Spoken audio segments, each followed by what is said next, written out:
quiet December day in 2006, long after the world had forgotten, a clerk in the British Treasury made the final payment on a World War II debt to the United States. It was the last installment on a bill that took over 6 decades to repay. We are taught that Britain won the war, but if they won, why did they spend the next half-century paying off their closest ally? This is the story of how the British Empire wasn't shattered by German bombs, but by a fatal financial blow delivered from across the Atlantic. This was a foreclosure proceeding, executed not with armies, but with contracts, loans, and currency deals. This is how America bought an empire. Section 1. The World Before the Storm. Before the smoke of the Second World War choked the skies of Europe, the world ran on British time and British money. The British Empire was a global colossus, an economic behemoth upon which the sun never set. It controlled a quarter of the world's population and landmass. But its true power wasn't just in warships, it was in finance. The City of London was the world's banker, and the pound sterling was the global reserve currency. The pound was king, the bedrock of international commerce. This system, known as the sterling area, was a massive self-contained economic bloc. Countries within this closed loop pegged their currencies to the pound, held their reserves in London, and traded preferentially with each other under a system called imperial preference. This was the economic wall that held the empire together, a protectionist system ensuring a constant flow of wealth back to its heart. Britain was not just a political power, it was the world's financial center of gravity. To an observer in 1938, this intricate edifice seemed a permanent fixture of the global order. But it rested on a foundation of perceived strength, and that foundation was about to be tested by a war that would demand not just blood, but cash, lots of it. Section 2. The First Crack. Cash and Carry.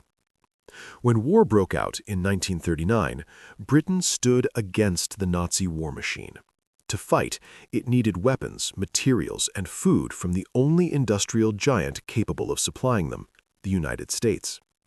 America, however, was officially neutral, bound by acts designed to keep it out of another European conflict. Congress had passed a specific clause known as cash and carry. Belligerent nations could buy American supplies, but they had to pay in hard currency, dollars, and transport them on their own ships. There would be no loans, no credit. The Americans demanded gold on the barrelhead before the crates left the dock. For the first 2 years of the war, Britain began a systematic liquidation of its wealth. In a secret operation of staggering scale, gold reserves were packed into crates and shipped across the U-boat-infested Atlantic to vaults in America and Canada. British-owned assets in the United States, railroads, factories, stocks, were sold off at fire sale prices to raise the necessary dollars. While German bombs rained down on London, a quieter, more insidious drain was happening in the ledgers of the British Treasury.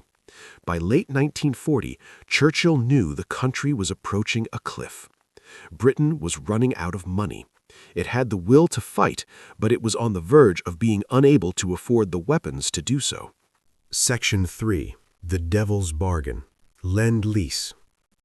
With Britain's treasury bare, President Franklin D. Roosevelt devised a solution, the Lend-Lease Act of 1941.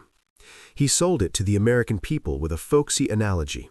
If your neighbor's house is on fire, you don't sell him your garden hose, you lend it to him, and he gives it back when the fire is out. Under this policy, the U.S. would supply its allies on the basis that their defense was vital to the defense of the United States. Between 1941 and 1945, America shipped $31.4 billion in supplies to the United Kingdom. It seemed like a neighborly act of assistance. But this was not a conversation between neighbors. It was a foreclosure proceeding between a bank and a bankrupt client. The true cost of Lend-Lease was not to be paid in dollars, but in the dismantling of the British Empire itself. The price was a poison pill hidden in the fine print of Article 7. This clause committed Britain to the post-war elimination of all forms of discriminatory treatment in international commerce. It was a surgical strike against imperial preference, the system of tariffs that gave empire members favorable trade terms, locking out American competition. American policymakers wanted an open door to these markets. Article 7 was the tool to pry that door open. While Britain fought for its life, America was securing its economic future. The British had no choice. The German bombers were overhead, the cash was gone. They signed. Section 4. The Showdown at Bretton Woods. In the summer of 1944, as Allied troops stormed the beaches of Normandy, another battle was waged in a quiet hotel in Bretton Woods, New Hampshire. Here, representatives from 44 nations gathered to design the post-war economic world. In reality, it was a showdown between two men and two visions. Representing Britain was the brilliant economist John Maynard Keynes. He proposed a new, neutral international currency, the Bancor, managed by a global central bank where no single nation's currency would dominate.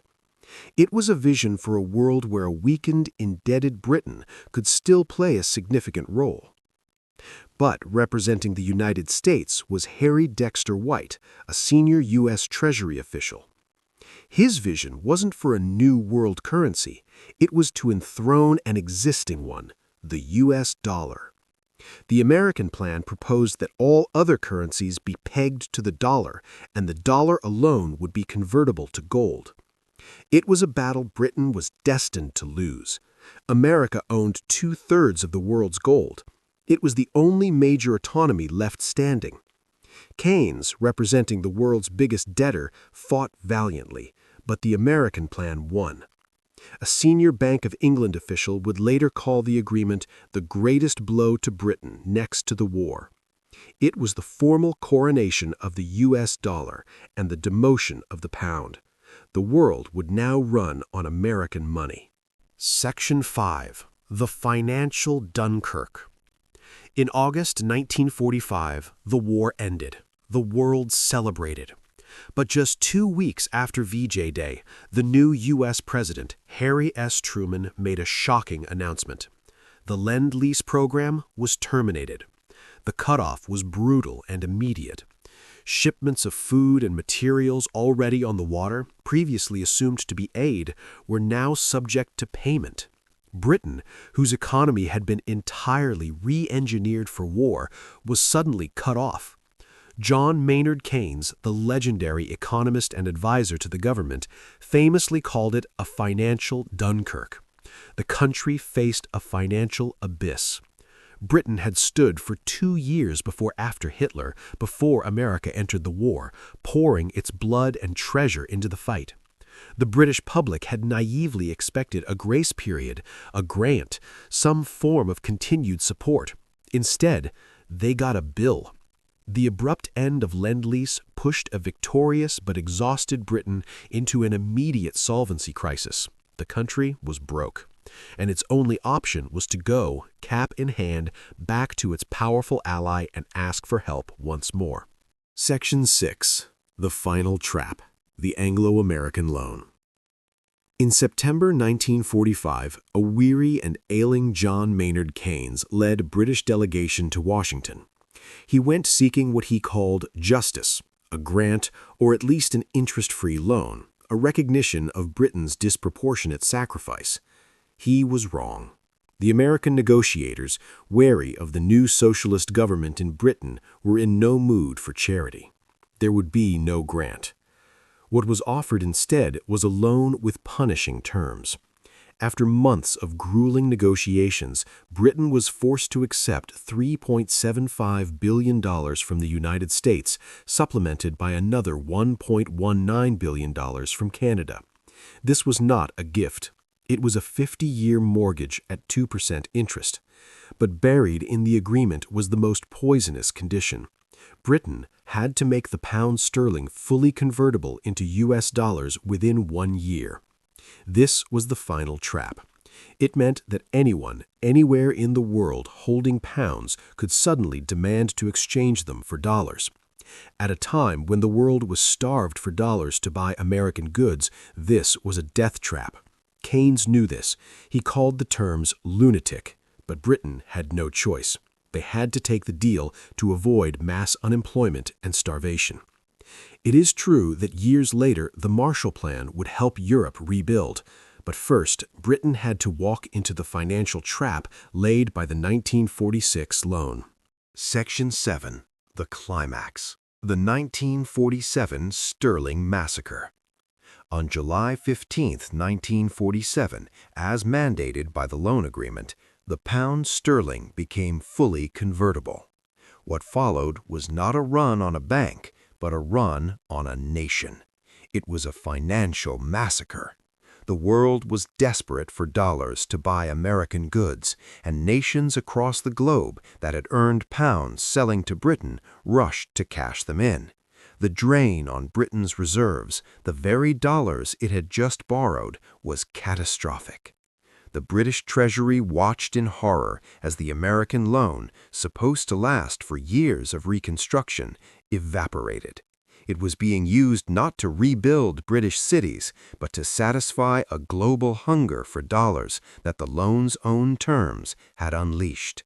Within 5 weeks, nearly $1 billion had vanished. Facing complete financial obliteration on August 20, 1947, just 36 days after it began, the British government was forced into a humiliating retreat. They unilaterally suspended convertibility, breaking the terms of the loan. The damage was done. The 1947 sterling crisis was the moment the world saw, in stark, undeniable terms, that the British Empire was financially shattered. The pound, once the bedrock of global finance, was revealed to be a fragile, dependent currency. Section 8. The Long Decline. The 1947 crisis was the fatal blow, but the decline was a long, painful process. The humiliation led directly to the 1949 devaluation, when the pound was slashed from $4.03 to $2.80, a public admission of its diminished status. Britain was now trapped, its economic sovereignty in tatters. The ultimate demonstration of this new power dynamic came in 1956 during the Suez Crisis. When Britain, France, and Israel moved to retake the Suez Canal, it was not military force that stopped them. It was a phone call from Washington. Appalled by the invasion, the U.S. Treasury threatened to sell its vast holdings of British government bonds, a move that would have triggered a catastrophic collapse in the value of the pound. The U.S. also blocked Britain's request for financial assistance from the International Monetary Fund. Facing financial Armageddon, Prime Minister Anthony Eden had no choice but to order a humiliating withdrawal. America had flexed its financial muscle and proved who was in charge. This financial weakness accelerated the fire sale of the empire. Britain simply could no longer afford its global commitments. The empire, once an economic asset, was now an unaffordable liability. Section 9. The Final Bill. For the next half-century, the ghost of that post-war loan haunted the British Treasury. Repayments began in 1950, a constant annual reminder of Britain's new, subordinate place in the world. The terms of the loan agreement, however, contained a unique escape clause which permitted the British government to defer payments if its foreign currency reserves and export earnings fell below a certain level. It was a clause born of necessity, a tacit admission that the victor of the war might not be able to afford the peace. This option would be exercised 6 times, each deferral a public marker of another economic crisis, another chapter in the story of Britain's long post-war decline. The first deferrals came in 1956 and 1957. The trigger was the Suez Crisis. As Britain's military operation to seize the canal faltered under American financial pressure, international investors began dumping the pound. To defend the currency's value, the Bank of England was forced to spend hundreds of millions from its precious dollar reserves. The crisis laid bare Britain's financial vulnerability and its dependence on American goodwill. With reserves plummeting and its international standing shattered, the government had no choice but to activate the escape clause. The payments due to the U.S. and Canada were suspended. It was a national humiliation, a direct consequence of an attempt to exercise imperial power without American consent. The mid-1960s brought a new wave of economic turmoil and two more deferrals in 1964 and 1965. Harold Wilson's new Labor government inherited a staggering balance of payments deficit, and speculation against the pound began almost immediately. Wilson was determined to avoid another devaluation, which he feared would brand his party as the party of devaluation after the last one in 1949. This led to a series of frantic efforts to defend the pound's peg to the dollar, burning through reserves and requiring massive rescue loans from international central banks. The pressure was so intense that making the annual payment on the American loan was deemed impractical.